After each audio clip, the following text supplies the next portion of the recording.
I believe I can fly. I believe I can touch the sky. I think about it every night and day. Spread my wings. I must admit, I'm somewhat ashamed of myself. In the ELC video last Saturday, 2 days ago, I was naming all the, well-known or popular tier 5 tanks, and I didn't name the M4 Sherman. One of the most used tanks in the Second World War, from the American side at least. If we want to talk about the most used tanks, those were the Russians, literally spamming out everything they had. And if you play the Sherman in Rule of Tanks, there's a big chance you'll use the derp. And I have to admit that the derp is a lot of fun, even in a terrible matchup such as this one. Tier 7 game, tier 5 tank, we're on Tundra. And of course, seeing as I'm in a tier 5 tank, artillery is gonna have to focus on me. I'm the biggest threat here. I have a derp gun, I can always do damage, just like artillery actually. But why don't we say that... Oh, ooh, that was a good hit. Why don't we say that artillery has derp guns? Do we mean derp as in you drive up to someone into their face and then fire? Because in a way that, artillery fires high explosive a lot. And, well, I mean, it kind of makes sense if that's also a derp. Now, seeing as I have the T20... you know that I played this game quite some time ago. Both of these games that I'm going to show today, both are Shermans, are from patch 9.19.1. And if I'm honest, nothing has changed much since 19.19.1. Well done, Phil. I mean, there were a whole lot of new tier 10s added, yeah, and some changes to tier 8s and tier 9, but below tier 8, nothing really has changed. So in a way, this could have been played yesterday, for all you know. It wasn't, it was November, but I mean, you get the point. Wait, it was earlier than November, I think. It's like September? October. One of those months. And at tier 5, I don't really mind derp guns as much as at tier 8 or tier 9. I don't know what it is, might be a bit biased that I barely play tier 5 and below anyway. Because, I mean, if I hit a shot in the side of the T-34, I will do like 400 damage to him. If I was to hit a shot on the side of that T-67, I would kill him. Am I? No. No, I'm not. But I could have. And that's still like the same kind of deal. But I mean, at tier 5 and 4 and stuff, armor counts for less. You have to play more with your mobility. In comparison to tier 8, 9, and 10. I mean, tier 8, 9, and 10, we have the Martian, we have the VK101P, we have the Type 4, Type 5. We now have so many more heavily armored tanks that I want to be able to rely on my armor, right? I angle, I make sure that I want the enemy to bounce their shots. It's more skill based, with sometimes a bit of RNG thrown in there. But at tier 4, I mean, what tanks at tier 4 have a massive amounts of armor except for the Panzer B2? Yeah, it's not like I'm gonna angle my M3 Lee so the enemy will bounce shots. I mean, that's not really the case. So I don't really mind derp guns as much in lower tiers. If I get hit, I mean, so be it. Good luck. But I don't really necessarily will try to super duper angle my armor for enemies to bounce. If I know there's an M4, there's a chance that he will kill me first shot if I'm playing a lightly armored tank. So, it's maybe I'm just slightly biased, or maybe I'm just really dumb in the face. But, I mean, that's my opinion on the matter anyway. Ooh, is that the S51 that shot us earlier? Can we kill him? Oh, we can! We can kill a tier 7 in one shot. That seems fair. Now, where was this KV-1S anyway? Like somewhere over there? Maybe? Can't quite say. You know what we're gonna do? Fire one more shot. For good luck, of course.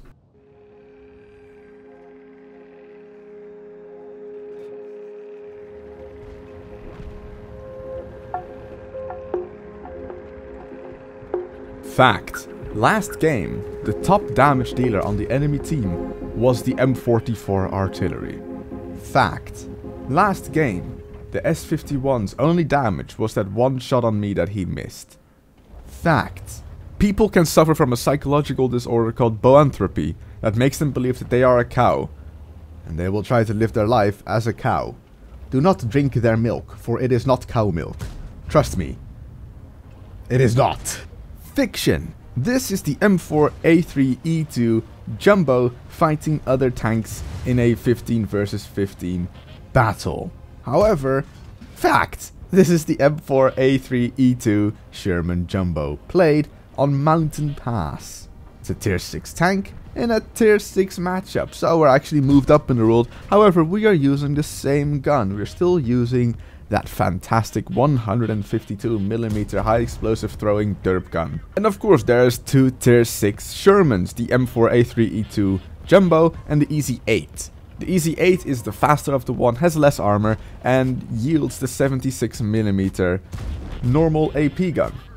However, the E2, the Jumbo, is slower, has 152mm of armor in the turret, something really good on the hull as well.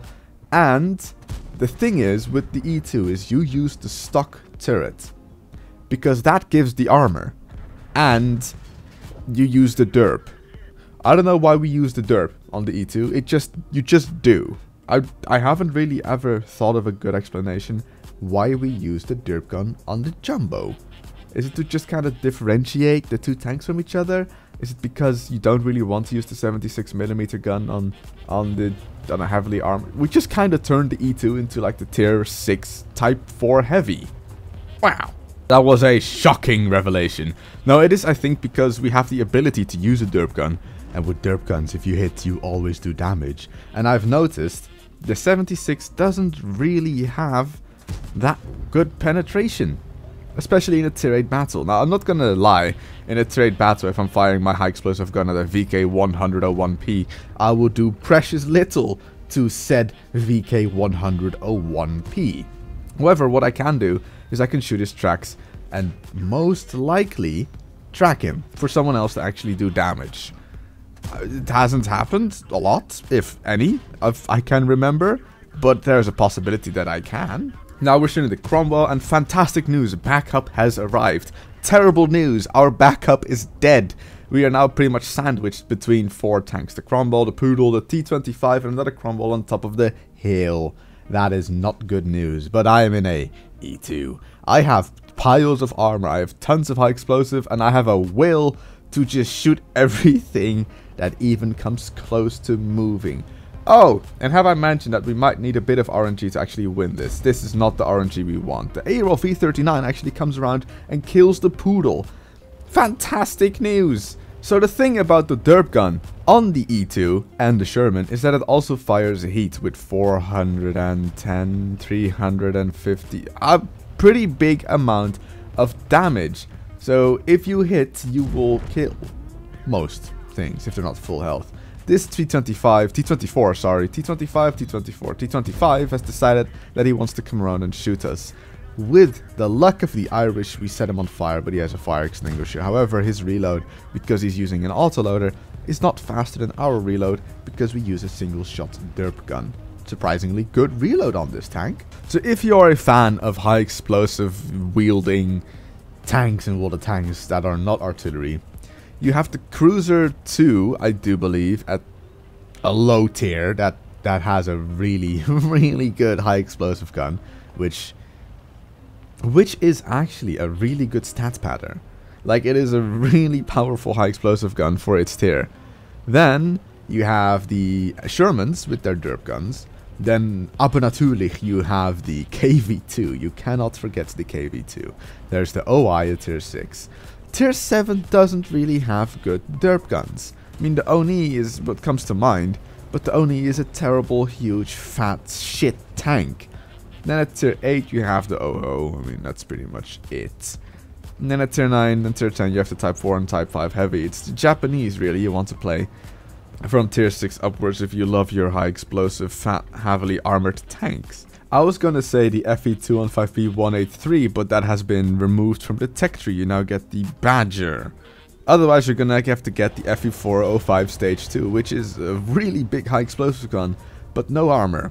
Literally, it's cardboard. Someone stuck a piece of bread onto a gun and was like, yeah, this gun has armor, trust me, I'm an engineer. There's not a lot of tanks that come to mind for lower tier high explosive derps, because the tanks that did have a big high explosive derp usually have been nerfed, or their shell velocity is so low that it's like you throw a grenade at someone, it just flies and flies. It's a parabolic trajectory that it just follows towards the target. It will literally land from above because it has that slow shell velocity. So you have to really shoot stationary targets or have the luck of the RNG that it still flies towards the enemy. So low tier high explosive is not that great. It really starts at tier 5 and upwards to have good and fun derps. My opinion, at least. Yours may vary. I mean, I say good and fun derps. I mean, it kind of ends at tier 6 already. It's tier 5 and tier 6 are fun derp territory. Higher, you just really just start wondering why this was even implemented in the first place. Type 4, Type 5, oh ho. So I'm thinking really hard now. Has Wargaming ever added a premium derp tank? Have they ever added a tank like above tier 4 that fires only high explosive, or the only viable ammo is high explosive? I know the Gross Tractor is one that is supposed to fire high explosive because it has pretty much the same penetration but more alpha because it is high explosive. But I don't think they've added really derp guns above tier 4 as premiums. Like, Wargaming, please don't do it. It was not an idea. I'm sorry. I'll shut up. So we are fighting 2 Soviet tanks right now. The T-34-85M actually made a good decision to go sit in cap. The thing is, I'm now gonna have to sit here and stop these guys from pushing, right? If I'm gonna sit in cap, all they're gonna do is drive over the glacier and just use their stupid Russian heavy armor to just come assault us. We're both one-shots for both of them now. There's no point in me trying to sit in cap now. They will just drive out and shoot and kill us. So I'm gonna have to try and sit here and stop them from pushing so the T-34-85 can shoot from cap, 1, and cap at the same time, put pressure on them. So far it's working, right? I mean, this was a calculated decision. I'm not here to do damage.